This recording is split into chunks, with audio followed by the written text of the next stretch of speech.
Je suis né en 1939 en Pologne. Mon pays était alors occupé par l'Allemagne nazie. Très jeune, j'ai décidé de devenir prêtre.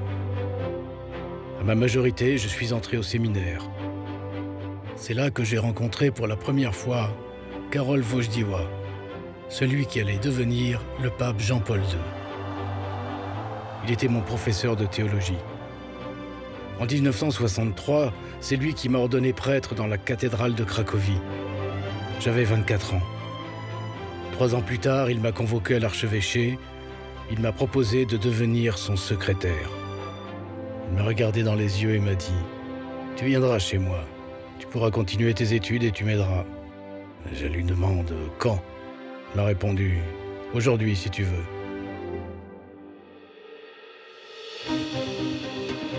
Je ne me doutais pas alors que cette aventure durerait 39 ans et qu'elle me conduirait au Vatican. J'étais à ses côtés en 1978 quand cet homme venu d'un pays communiste est devenu pape. Habemus Papam. Je l'ai tenu dans mes bras lorsqu'on lui a tiré dessus en 1981. J'ai été de tous ses voyages. J'ai assisté à ses rencontres avec les hommes les plus puissants de la planète. Et je peux en témoigner. En soutenant le peuple polonais dans sa lutte pour la liberté, Jean-Paul II a vaincu le communisme. Pour les catholiques du monde entier, Jean-Paul II est un saint. Pour moi, c'était un père. Je m'appelle Stanislas Dziwisz. C'est moi, là. Je suis à droite sur la photo. Non abbiate paura, aprite, anzi spalancate le porte a Cristo.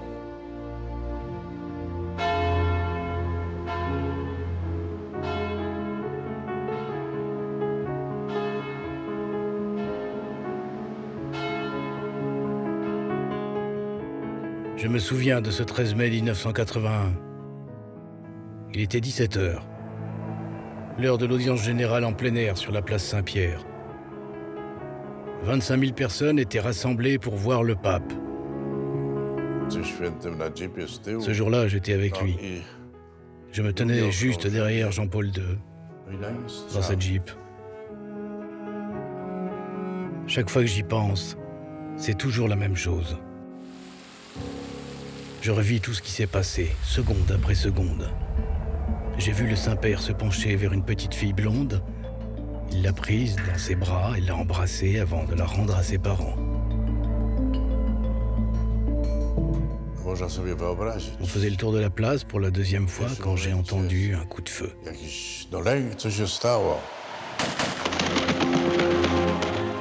Je n'arrivais pas à y croire. On venait de tirer sur le pape. Sous les yeux de milliers de fidèles, on avait voulu l'assassiner. Je lui ai demandé « Vous avez mal ?» Il m'a répondu qu'il avait été touché au ventre, que son ventre avait été transpercé. Je l'ai pris dans mes bras, il était couvert de sang. Il fallait agir vite, le plus vite possible. Nous devions le conduire tout de suite à l'hôpital. Si nous l'avions transporté dans ses appartements du Vatican, il serait mort. Nous ne pensions qu'à une chose, le sauver. Il fallait tout de suite prendre une décision. C'était une question de secondes, de minutes. Je me souviens de l'ambulance roulant à toute vitesse, en se frayant un chemin parmi la foule de Rome, toute sirène hurlante. Malgré les embouteillages, nous arrivons en seulement 8 minutes à la clinique Gemelli. Je me souviens qu'il murmurait « Marie, ma mère, Marie, ma mère, Jésus ».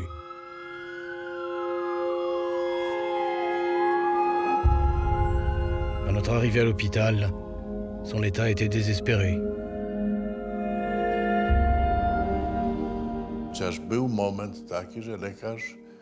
À un moment, son médecin personnel est venu me voir. Il m'a dit qu'on ne ressentait presque plus son pouls.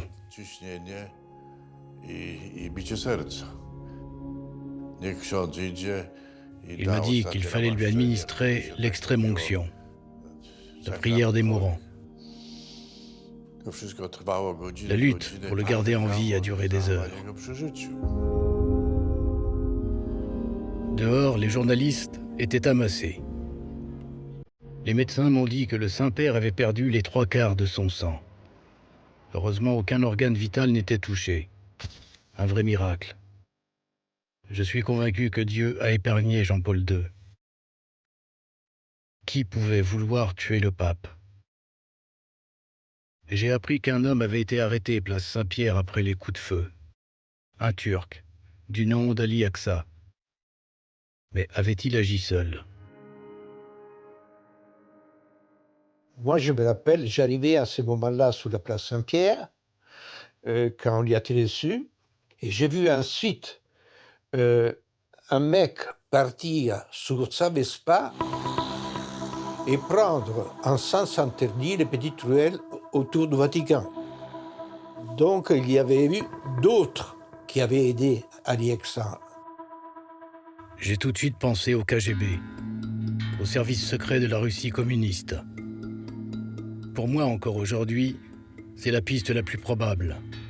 Et je vais vous raconter pourquoi.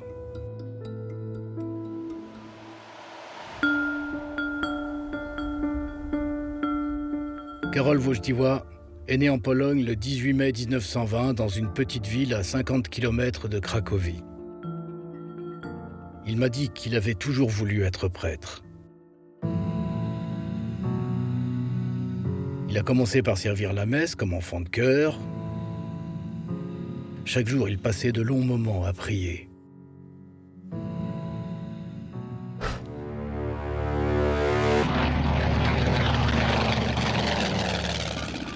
Karol m'a raconté ce jour de septembre 1939. Il avait 19 ans. Il priait à la cathédrale du château de Wawel à Cracovie.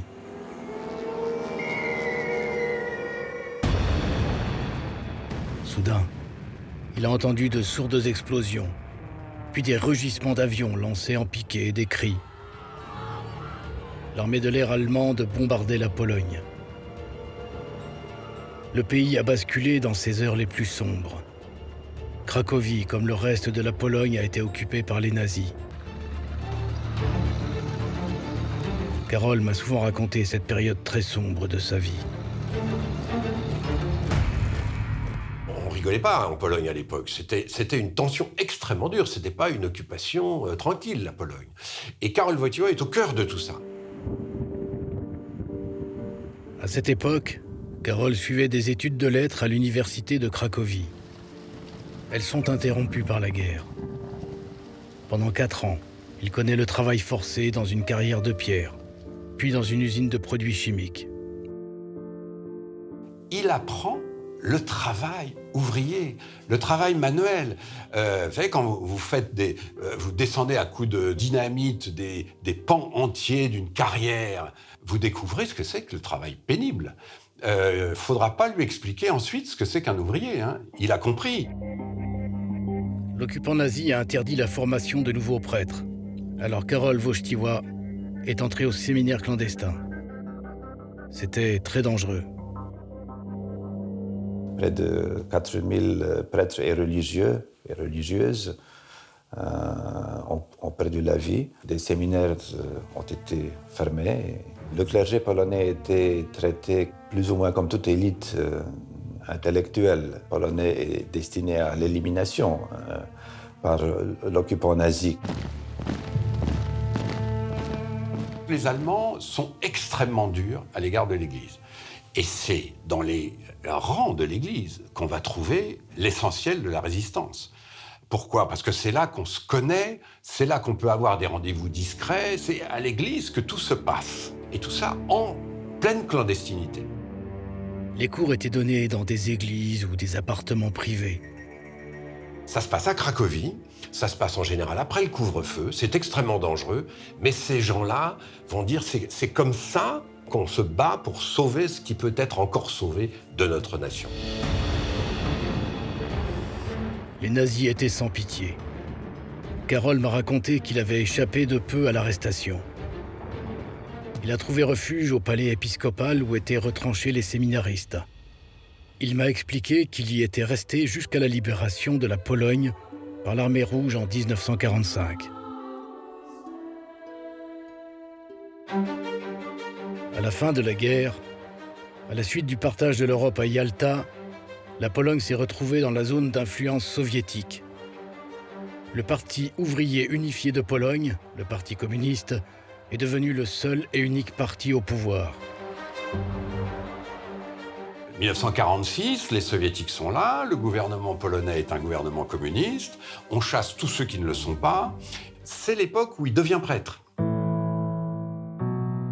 Et le jeune abbé, Karol Wojtyła, va faire l'expérience d'une autre occupation. C'est plus l'occupation nazie, certes, mais c'est une occupation aussi violente. Karol m'a raconté sa toute première messe dans la crypte Saint-Léonard de la cathédrale de Wawel. Il avait 26 ans. Il vivait alors dans une petite chambre d'un immeuble du centre de Cracovie. Il découvre la vie sous le régime communiste et la suspicion des autorités à l'égard des catholiques. L'idéologie marxiste, pour qui la religion est l'opium du peuple, ne reconnaît pas les libertés religieuses. Des prêtres sont emprisonnés, parfois même condamnés à mort. L'enseignement du catéchisme est interdit dans les écoles. Mais les catholiques résistent. Et l'Église devient un symbole d'unité nationale. Pendant cette époque surtout, l'Église a joué un rôle très spécial. L'existence même de l'Église en Pologne, à cette époque, des sermons en polonais, était un élément unificateur pour le pays. Les autorités ont ordonné la fermeture de la faculté de théologie de Cracovie. Les cours devaient se tenir dans la clandestinité, dans des appartements privés ou des couvents, tout comme sous l'occupation nazie. Karol veillait personnellement à la formation des candidats à la prêtrise. Et c'est comme ça que nous nous sommes rencontrés. Même si nous avions 20 ans d'écart, il y a eu tout de suite entre nous des liens profonds et familiers. Nous avions aussi subi la mort prématurée de nos proches. Nous partagions la même histoire, celle d'un pays occupé. Karol Wojtyła était toujours disponible. Il prenait le temps d'écouter les autres. Il avait du temps pour tout le monde. C'était un homme de principe. Pour lui, il était important d'aider les jeunes, d'aider les ouvriers, et aussi d'aider les intellectuels et les universitaires, parce que lui-même était enseignant, professeur. En septembre 1958, j'ai vu Karol être nommé évêque de Cracovie. Il avait 38 ans. Il était le plus jeune évêque de Pologne. 5 ans plus tard, il est devenu archevêque. C'est alors qu'il a pris l'habitude de s'adresser aux croyants depuis une fenêtre du palais épiscopal. La ville de Cracovie était alors perçue par Staline comme un foyer de résistance au communisme. Pour y faire rempart, les communistes ont décidé d'y bâtir une ville prolétaire dédiée à l'industrie métallurgique. Nowa Huta. Nowa Huta va devenir le théâtre de notre premier grand combat. C'est une ville entièrement prolétarienne, exemplaire. Les communistes en font une espèce de ville modèle. Et évidemment, pas question d'y construire une église. Sauf que les ouvriers qui viennent travailler viennent en général de la campagne. Ils sont à 90% catholiques pratiquants et ils veulent une église. Alors, en guise d'église, les ouvriers plantent une croix comme ça dans le bitume et viennent célébrer la messe devant cette croix au milieu des HLM. Cette croix est une provocation pour le régime. Il faut l'abattre. De jeunes ouvriers et de vieilles femmes la gardent jour et nuit. Il y a des affrontements violents avec la police, des arrestations, des blessés. Mais les ouvriers n'étaient pas seuls. Wojtyła les a aidés. Il y a eu une confrontation. Une confrontation entre l'Église, son enseignement, ses principes, qui étaient en opposition avec les principes du régime communiste. En 1963, le soir de Noël, je suis allé avec Wojtyła célébrer la messe de minuit au pied de la croix de Nowa Huta. Ça a provoqué la fureur du régime. Quel geste incroyablement fort que celui de l'archevêque qui vient lui-même au pied de ce bout de bois au milieu du bitume célébrer la messe de minuit. C'était ça, la résistance de Karol Wojtyła. Le 18 mai 1969, Karol Wojtyła a posé la première pierre de l'église de Nowa Huta. Le 15 mai 1977, après 20 ans d'attente, nous assisterons à son inauguration. Nowa Huta était une première victoire populaire et une première victoire pour Wojtyła. Désormais, le pouvoir le craignait. Il était classé parmi les opposants idéologiques très dangereux. Nous étions sans cesse espionnés par les services secrets communistes. Nous savions que l'ensemble du bâtiment de l'archevêché, y compris la chambre à coucher de Karol, était tapissé de micros. Placés à l'intérieur des téléphones, sous le papier peint ou les tentures, sous les meubles, et même jusque dans le confessionnal. Nous étions tous conscients de la présence de ces oreilles électroniques. Nous nous en amusions. Wojtyła parlait à voix haute et disait tout ce qu'il voulait faire savoir. Ses discours étaient enregistrés et consciencieusement analysés. Il était suivi sans relâche par des agents secrets. Il les appelait « mes anges gardiens ». Quand un rendez-vous devait être secret, son chauffeur les déjouait avec des tactiques dignes de James Bond.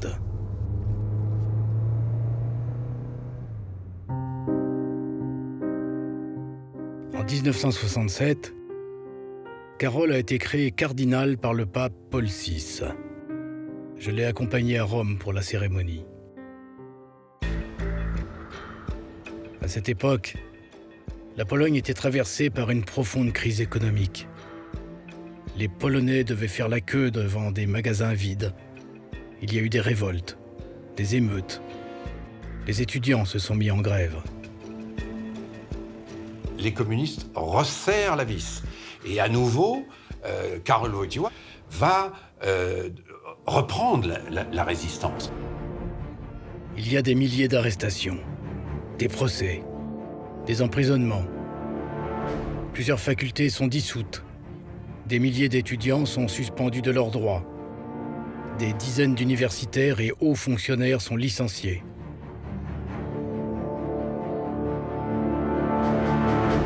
L'Église est devenue le seul lieu où les intellectuels, les travailleurs et les jeunes pouvaient s'exprimer librement.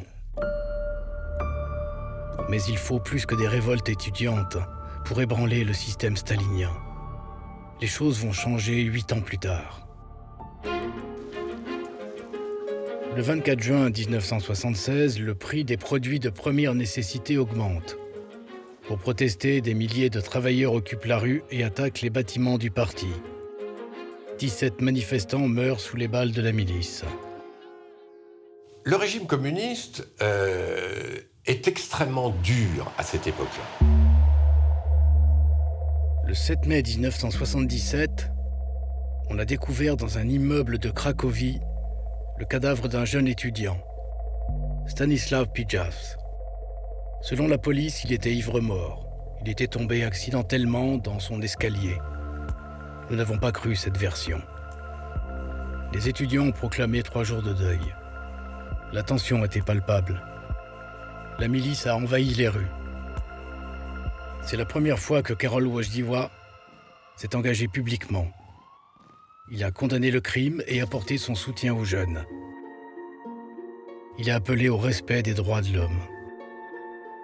Et quand Karol Wojtyła, cardinal archevêque de Cracovie, deuxième ville de Pologne, donc numéro 2 de l'église de Pologne, va discuter avec les dissidents, avec les étudiants, avec certains universitaires, etc., autour de la liberté autour de la primauté de l'homme et autour des droits de l'homme, mais il forge ce qui sera plus tard Solidarność.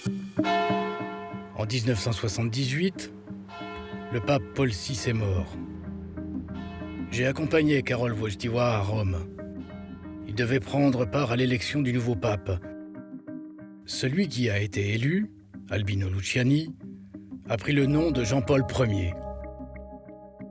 33 jours plus tard, nous avons appris sa mort soudaine. Dès le lendemain, nous sommes repartis ensemble pour le Vatican. Quand nous sommes partis pour Rome, Karol Wojtyła avait un passeport diplomatique. Avant son départ, les autorités lui ont retiré ce passeport. Ils lui ont donné un simple passeport touristique avec un visa pour un seul voyage.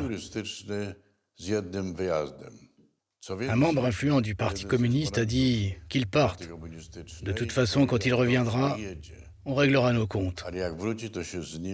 Mais il n'est pas revenu de Rome. Il y est resté. L'élection du nouveau pape était une affaire très délicate. En coulisses, les conciliabules se multipliaient entre progressistes et conservateurs. Quand il s'est agi de chercher des candidats au pontificat, évidemment, au départ, on pensait toujours en italien, mais nous, les spécialistes, on se disait, si par hasard, il devait choisir un étranger, eh bien, il n'y a que le cardinal Wojtyła qui peut être élu.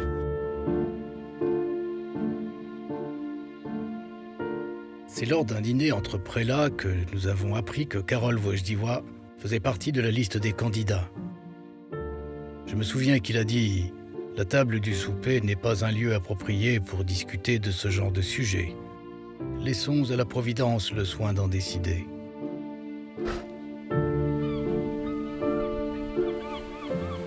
Pour nous détendre, avant l'ouverture du conclave, nous sommes allés passer 2 jours au bord de la mer dans les environs de Rome.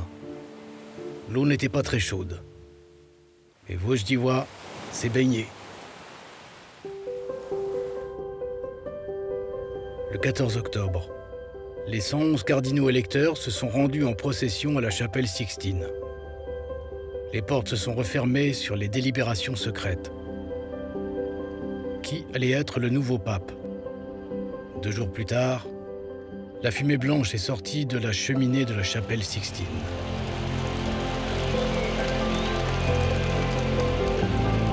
Habemus Papa. Je me trouvais place Saint-Pierre, près de la grille de la basilique, quand j'entendis le cardinal Pericle Felice annoncer que le nouveau pape s'appelait Karol Wojtyła. J'exultais. J'étais comme paralysé, pétrifié. C'est arrivé. J'ai vu Jean-Paul II enfiler sa robe blanche. Je l'ai regardé se diriger vers le balcon de la basilique pour prononcer la bénédiction. Je me tenais juste derrière lui, à l'abri des regards. Lo hanno chiamato di un paese lontano. Il va falloir quelques jours pour que les gens se rendent compte que s'il est polonais, c'est qu'il vient de derrière le rideau de fer, ce qui n'est pas rien. Il y a quelques personnes qui vont tout de suite comprendre. D'abord, ses amis de Cracovie, notamment ceux qui l'ont accompagné à Rome, qui sont là dans la foule, qui pleurent comme des madeleines et puis qui se disent « mais qu'est-ce qui va se passer maintenant ?» Ceux-là, ils sont conscients qu'un pape qui vient d'un pays communiste, c'est pas rien. Un pape qui vient de la Pologne communiste, ça ne peut pas ne pas changer le monde. Et c'est ce qui va se passer. Les membres du Parti communiste ne savaient pas comment réagir à l'élection de Karol Wojtyła en tant que pape. Ils ont mis du temps à s'exprimer dans les médias.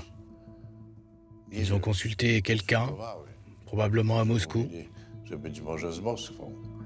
En tout cas, ils se sont contentés d'un communiqué très sobre, très sec, très bref. Quelque chose comme Karol Wojtyła, l'évêque de Cracovie, a été élu pape. Rien d'autre, sans commentaire. Moi, je suis à ce moment-là à Varsovie, en reportage. Je suis en discussion avec un ministre polonais, évidemment communiste, avec quelques journalistes occidentaux, et il y a quelqu'un qui entre dans la pièce et qui vient chuchoter à l'oreille du ministre. Alors on ne sait pas quoi, on comprend qu'il est en train de lui dire que le pape est polonais. Et le ministre communiste que nous sommes en train d'interviewer va devenir absolument blanc comme neige. Et ensuite, je vous jure que c'est vrai, il dit « champagne ». Pendant ce temps, en Pologne, c'était l'allégresse. Les rues se remplissaient d'hommes et de femmes qui gagnaient les églises pour prier et allumer des cierges. Des églises ont commencé à s'ouvrir, des messes se dire, etc. C'était une joie énorme, une certaine incrédulité au début. Est-ce que c'est vraiment possible? Au même moment, à Moscou, le gouvernement réunit son cabinet politique, le Politburo. Il y a 2 ou 3 types au Politburo qui suivent cette question-là. Il y a Souslov, par exemple, le grand patron de l'idéologie. Il y a Gromyko, le fameux Gromyko, ministre des Affaires étrangères, pour dire, attendez, c'est très important pour nous. Parce qu'on ne peut pas imaginer que ce pape polonais reste muet sur la situation de son pays, sur les droits de l'Église à l'Est, et même sur l'idéologie qui domine toute cette région du monde. Donc cela commence à se dire que ça va peut-être pas être simple. Le dimanche suivant, le 22 octobre, place Saint-Pierre, j'ai vu Jean-Paul II célébrer sa messe inaugurale devant 200 000 fidèles. La cérémonie était retransmise dans le monde entier.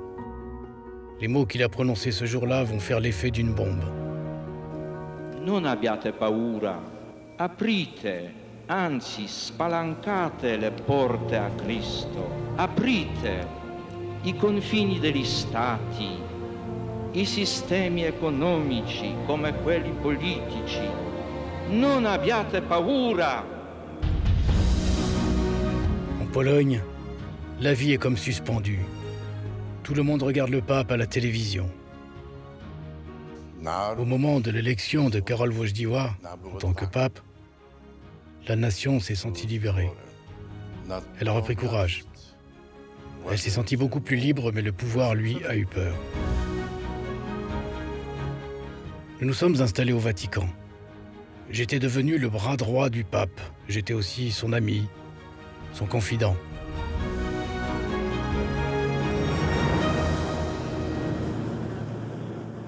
En juin 1979, nous nous sommes envolés vers notre terre natale. C'était la première fois qu'un pape allait dans un pays communiste. À Moscou, on commence déjà à être inquiet, parce qu'on se dit, mais qu'est-ce qui va se passer? Cette visite mobilise les services secrets. C'est l'opération été 1979. L'objectif ? Mettre au jour les projets politiques du pape, à la demande des réseaux de tous les services spéciaux de l'espace soviétique, et aussi neutraliser les milieux d'opposition. Environ 60 000 miliciens en uniforme et 20 000 en civil espionnent le pèlerinage. Le gouvernement polonais tente également de contrôler les déplacements de la population, de bloquer les cars de pèlerins venus pour accueillir le pape.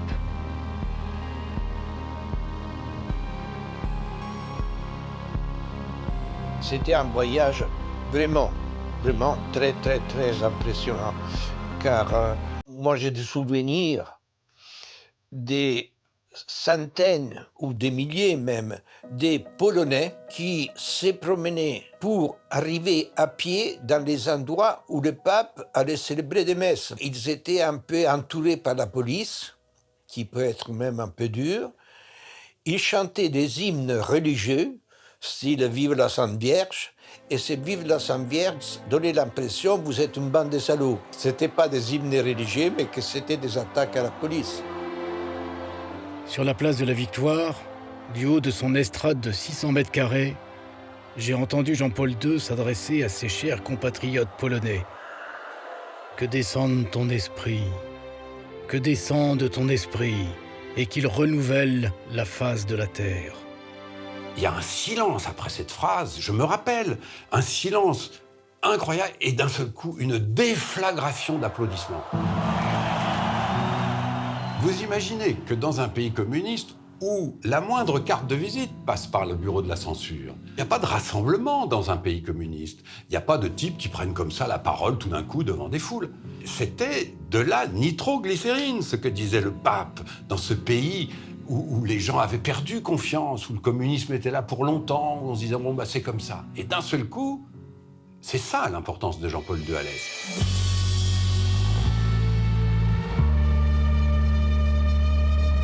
Tout le monde était maintenant persuadé que ce nouveau pape, ce nouveau pontificat allait changer les choses.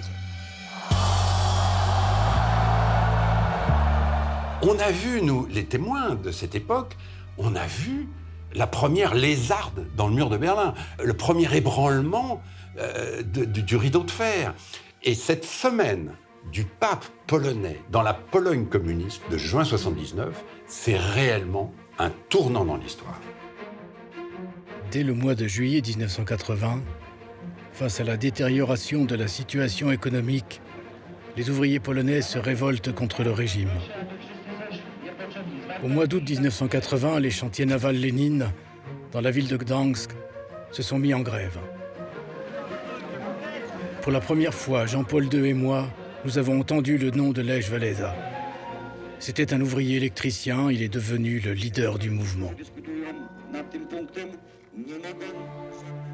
Nous avons découvert ces images incroyables. Des ouvriers qui s'agenouillaient sur les pavés pour communier devant des hôtels de fortune installés devant l'enseigne géante du chantier Lénine. C'était quelque chose d'extraordinaire quand on a suivi tout de suite, évidemment, Lech Walesa et son activité très polémique à l'égard du gouvernement. Mais ça, c'est du jamais vu. On n'a jamais vu dans l'histoire des revendications ouvrières, une contestation prolétarienne ou des grèves de chantier sous le signe de la Vierge Marie et du pape. Jamais. Le mouvement s'étend au service public de la ville et aux autres ports de la Baltique. Le nombre de grévistes monte à 300 000. La police ne peut intervenir. Une grève nationale, une grève générale en Pologne, ça peut déboucher sur quoi ? Sur une invasion russe. Tout simplement, tous les Polonais ont ça en tête. Pour les Polonais, y compris pour le pape, c'est le risque numéro 1. Jean-Paul II, chaque fois, il s'adressait aux fidèles à Place Saint-Pierre depuis la fenêtre de son appart, ou alors lors des audiences générales, il y avait toujours un mot pour les Polonais et pour les syndicats Solidarność. En fait, le pape et moi, nous redoutions une intervention des troupes soviétiques. On envoie les chars et on met de l'ordre dans tout ça. Le pape sait que c'est possible. C'est pour ça qu'il ne fait pas le fier, Jean-Paul II, à Rome. Il sait ce que ça veut dire. Il encourage son Église à être ferme. Mais en même temps, il ne va pas jeter de l'huile sur le feu. Il fait très attention à ça. Le 31 août 1980, après 2 mois de grève, Lech Walesa a signé avec le gouvernement communiste les accords de Gdansk. Ces accords prévoient notamment des augmentations salariales, la semaine de travail de 5 jours, le droit de grève et la reconnaissance officielle du premier syndicat indépendant et libre, Solidarność. Dans un pays communiste, c'est du jamais vu. Avec le pape, nous avons regardé à la télévision Lech Walesa grimper sur les grilles du chantier et brandir le gros stylo avec lequel il avait signé les accords. C'était un stylo à l'effigie du pape. On n'en croyait pas nos yeux.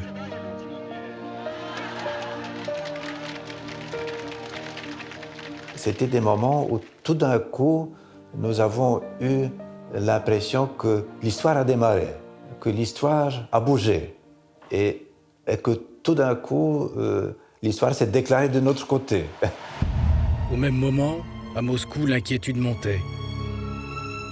De leur côté, les Américains craignaient une intervention militaire de la Russie. Le conseiller à la sécurité de la Maison-Blanche nous a prévenus que les troupes du pacte de Varsovie, les troupes communistes, se massaient à la frontière polonaise.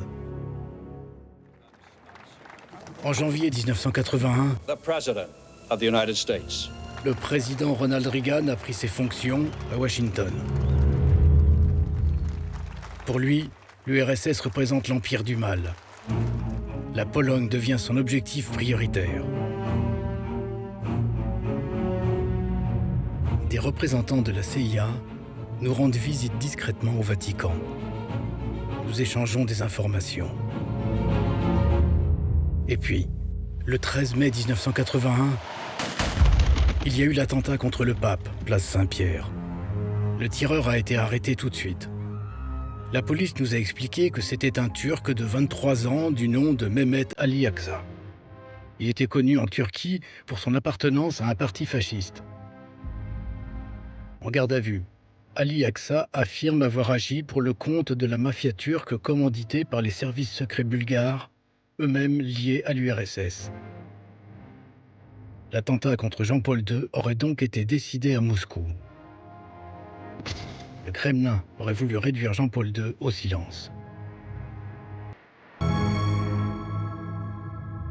On n'a jamais rien trouvé venant des KGB ou des services polonais qui demandaient de tirer sur le pape. Mais il ne faut pas oublier que les systèmes, aussi bien soviétiques, mais d'autres systèmes d'espionnage, c'est qu'il n'y a pas quelque chose d'écrit. Ça suffit que Brezhnev ou n'importe qui dise à l'un de ses collaborateurs « ce pape commence à nous fatiguer un peu ». Le procès d'Ali Aksa va finalement étouffer toute présomption dans le sens d'un complot du KGB. En septembre 1981, la cour d'assises de Rome condamne à la prison à perpétuité un fanatique politico-religieux ayant la folie des grandeurs. Un acte isolé, donc. L'affaire est classée.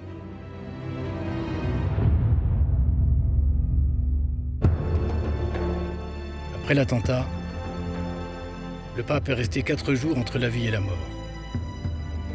Puis son état s'est enfin stabilisé.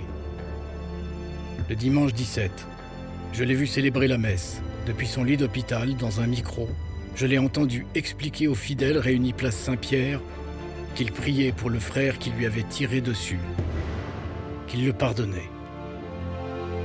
Plus tard, j'ai accompagné le Saint-Père quand il est allé le rencontrer dans sa prison. J'avais été choisi avec un confrère et un opérateur de la télévision à pouvoir accéder près de la cellule où le pape rencontrait Ali Aksa. On avait tous des magnétophones, etc. Mais malheureusement, il y avait beaucoup de vent et il y avait des fenêtres qui claquaient. Alors on entendait très mal. D'autant plus que le pape, il avait l'habitude de vivre dans un pays communiste. Il s'est douté de quelque chose, car à un certain moment, il a vu qu'on était à la porte, il s'est retourné de l'autre côté avec Ali Aksa qui s'est caché derrière lui. Donc il s'est méfié, le pape. Donc on n'a pas eu des éléments pour arriver à d'autres conclusions de celles que le tribunal italien a sorties. Le jour de la rencontre entre le pape et Ali Aksa, je me trouvais à quelques mètres d'eux. En sortant, le Saint-Père m'a dit qu'Ali Aksa ne s'était pas excusé. En revanche, il lui avait avoué qu'il était terrifié à l'idée d'être châtié par la déesse Fatima, dont il avait entendu dire dans la presse qu'elle avait sauvé la vie du pape. Car Jean-Paul II était persuadé de devoir sa survie à la Sainte Vierge. À l'hôpital, je lui avais fait remarquer que l'attentat avait eu lieu le jour anniversaire de l'apparition de la Vierge à Fatima, au Portugal. En effet, en 1917, la Vierge était apparue à des petits bergers portugais. Elle leur avait révélé des secrets, des prédictions dont seul le pape pouvait avoir connaissance.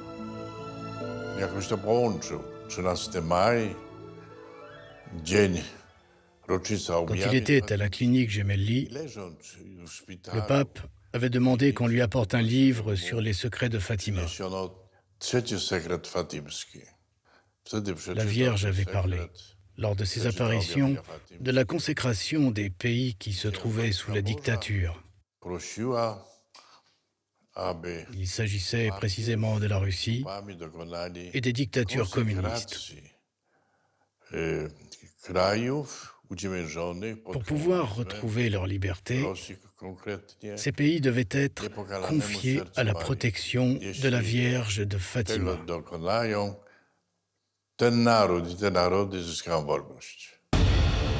Pendant ce temps, des conflits éclatent à nouveau en Pologne. Les promesses des accords de Gdansk n'ont pas été tenues. Les grèves reprennent de plus belle, la violence s'installe. En décembre 1981, le général Jaruzelski, le chef de l'armée polonaise, instaure l'état de guerre. Le général Jaruzelski a lancé les chars, la police, etc. On a arrêté les 4000 principaux leaders de Solidarność. Et là, le pape lui-même à Rome ne sait même pas ce qui se passe. Le pape a tout de suite réagi avec des déclarations à la fenêtre contre ceux qui empêchaient à l'homme de défendre ses droits. Et il a répété ça plusieurs fois. Je pense que la présence du pape au Vatican a été cruciale pour maintenir un certain regard sur le futur pendant cette période-là, parce que cette conscience qu'il y a quelqu'un parmi les leaders qui sont écoutés dans le monde, qui veille sur nous, qui pense à nous. En signe de résistance, à la veille de Noël, le Saint-Père a placé un cierge à sa fenêtre. Il brûlera toute la nuit. Au même moment, aux États-Unis, le président Reagan invite tous les Américains à accomplir le même geste en témoignage de solidarité. En octobre 1982, le syndicat Solidarność est dissous par le gouvernement. Mais la lutte contre le régime communiste continue, avec le soutien discret des Américains et du Vatican. Le 17 juin 1982, Jean-Paul II reçoit Ronald Reagan à Rome. Ils marchaient dans la même direction et tous les deux étaient bien conscients de la contribution qu'aussi bien l'un que l'autre pouvaient donner. Reagan et Jean-Paul II sont devenus alliés dans la lutte contre l'Empire du Mal. C'est ce qu'on a appelé la Sainte Alliance. Les deux hommes ont décidé d'organiser la résistance. Des agents de la CIA nous rendaient visite au Vatican. Nous les recevions dans la bibliothèque privée du pape. Ils nous montraient des photos satellites révélant les concentrations de troupes aux frontières de la Pologne. Ces visites devaient rester secrètes. On se rendait compte qu'il y avait, certains contacts qui étaient un peu suspects. Des envoyés de la CIA, il y en avait partout. Des filières clandestines sont mises en place pour acheminer de l'équipement et de l'argent vers la Pologne. Jean-Paul II n'hésitait pas à passer de l'argent personnellement à Solidarność. Le 16 juin 1983, nous sommes retournés en Pologne. Nous arrivons à 17h à l'aéroport de Cracovie. Cette visite fait l'objet d'une surveillance intense des services secrets. L'état de guerre pesait sur le pays. Tous les dirigeants de Solidarność étaient en prison. Quand il arrive à Varsovie, il a cette phrase de l'Évangile, qui est une phrase de l'Évangile, qui est toute simple, très connue de tous les catholiques. « Vous étiez prisonniers et je vous ai visités. » Mais il n'en faut pas plus pour redonner le moral à 40 millions de Polonais. Les Polonais comprennent que s'il est venu, c'est pour eux. C'est justement pour les aider à dépasser ce moment extrêmement difficile, extrêmement compliqué, qui s'appelle l'état de guerre. Les opposants poursuivent leurs activités de façon clandestine. Ils trouvent refuge au sein des églises, seul lieu où ils peuvent afficher leur opposition au pouvoir communiste. Lors de ce voyage, Jean-Paul II voulait aller à Gdansk, au chantier Lénine, et rencontrer Walesa. La visite a été autorisée à la dernière minute. La rencontre avec Walesa, on l'a cachée jusqu'au dernier moment. C'était vraiment quelque chose qui s'est passé un peu en cachette. On a toujours un programme assez précis sur les activités du pape, mais là, on ne nous avait rien dit. Nous avons retrouvé Lech Walesa dans un petit refuge de montagne. Le gouvernement pensait qu'ainsi, sans témoin, la rencontre n'aurait que très peu de retombées. Ils avaient bien évidemment tapissé la pièce de micro. Le Saint-Père a demandé à Lège d'aller dans le couloir pour que personne ne puisse entendre leur conversation. Lors de cet entretien, Jean-Paul II a dit au chef du mouvement « Je voulais vous dire uniquement une chose, que tous les jours je prie pour vous. » Lorsque le pape est venu en Pologne, les gens se sont sentis libres. Moi aussi, je me suis senti libre. J'ai senti que c'était vraiment le début des changements. Le 13 décembre 1983, l'état de guerre a été suspendu et les détenus politiques libérés. Un mois plus tard, Jean-Paul II a reçu le général Jaruzelski au Vatican. Une visite que le Saint-Père a qualifiée d'historique. Le général a demandé au pape qu'il se rende à nouveau en Pologne pour marquer le retour à la normale dans le pays. Le pape avait eu un bon contact avec Jaruzelski, qui ensuite a dit « Mes jambes tremblaient » devant ces papes qui avaient un caractère et un magnétisme extraordinaire. Là, le pape a posé un ultimatum au général. Soit il peut aller à Gdansk célébrer la messe devant les chantiers, soit il n'y va pas. Jaruzelski était piégé.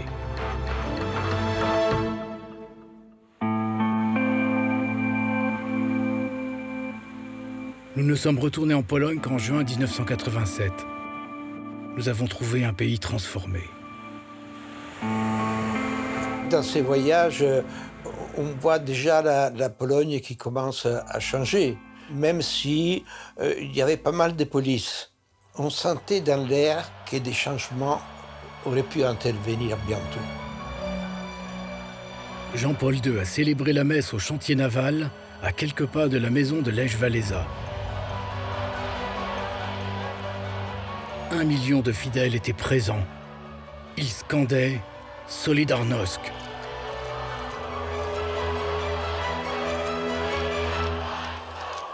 Il leur parle dans leur langue de foi, de droits de l'homme, de conviction, de primauté de l'homme. C'est un raz-de-marée, c'est un tsunami idéologique et religieux qui traverse la Pologne.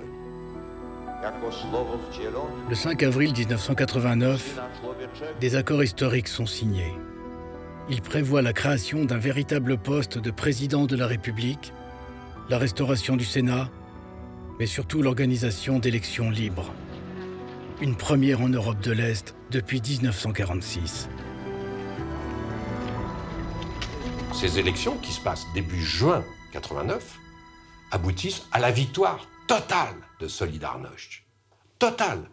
Au Sénat, il y avait 100 sièges à prendre, Solidarité en gagne 99. Dès lors, le virus se propage à la Hongrie, à la Tchécoslovaquie, qui mène sa révolution de velours, puis à l'ensemble du bloc communiste. Jean-Paul II a redonné la confiance à toutes ces communautés polonaises, catholiques, et puis au-delà, les protestants en Tchécoslovaquie, en Allemagne de l'Est, les orthodoxes en Roumanie, tout cela vont petit à petit se dire « mais il y a quelqu'un à Rome qui nous connaît, il y a quelqu'un qui ne nous oublie pas ». Le 9 novembre 1989, nous avons appris que le mur de Berlin s'écroulait. L'Empire soviétique était en train de s'effondrer. Nous avons eu du mal à y croire. Le pape lui-même, il était très surpris de la chute du mur de Berlin. Il ne s'y attendait pas du tout. Quand on lui a dit qu'il avait contribué à la chute du mur de Berlin, il a toujours répondu « c'est pas moi, c'est la Sainte Vierge qui a fait ça ». Progressivement, j'ai remarqué que l'autonomie de Jean-Paul II diminuait. En 1991, j'ai remarqué les premiers symptômes de la maladie de Parkinson apparaître, comme le tremblement, d'abord très léger, de quelques doigts de sa main gauche. Il était progressivement toujours plus fatigué. On avait vu qu'il avait du mal à marcher. D'ailleurs, il était tombé et s'était fracturé une hanche. Et tout ça, ça avait contribué à sa fatigue. Dans les communiqués, on ne nous cachait pas qu'il était assez malade. J'ai assisté à sa lente agonie. Son état de santé s'est subitement dégradé en février 2005. Il a dû être hospitalisé. Juste avant d'entrer dans la salle d'opération de la clinique Gemelli, il a enregistré un message. Ce devait être le dernier parce qu'à partir de ce jour-là, il ne devait plus pouvoir prononcer que quelques phrases très difficilement. J'ai gardé cette cassette audio.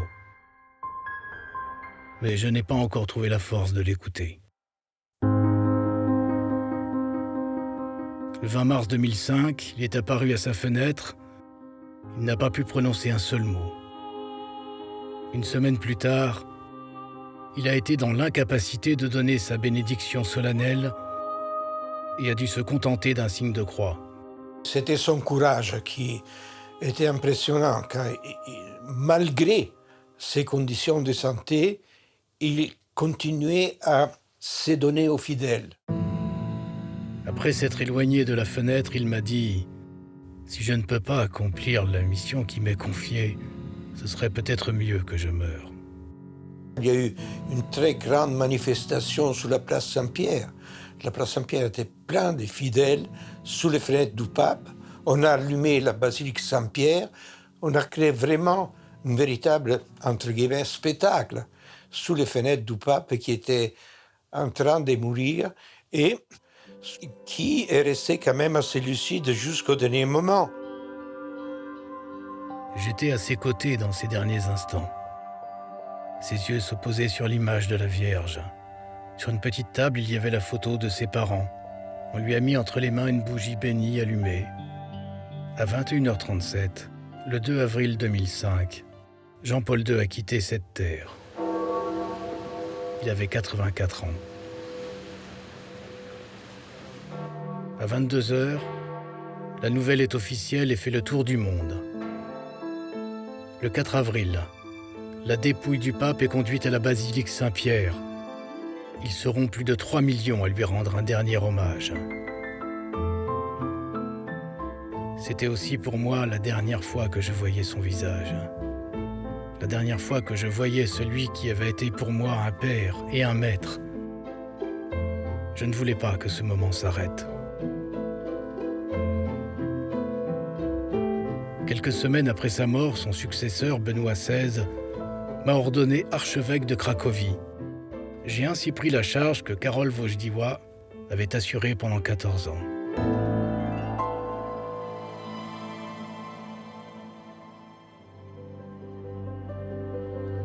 Il me manque. Il me manque comme un père. Et si je ne devais me souvenir que d'une seule image de lui, ce serait celle d'un homme à genoux devant Dieu et luttant pour la liberté.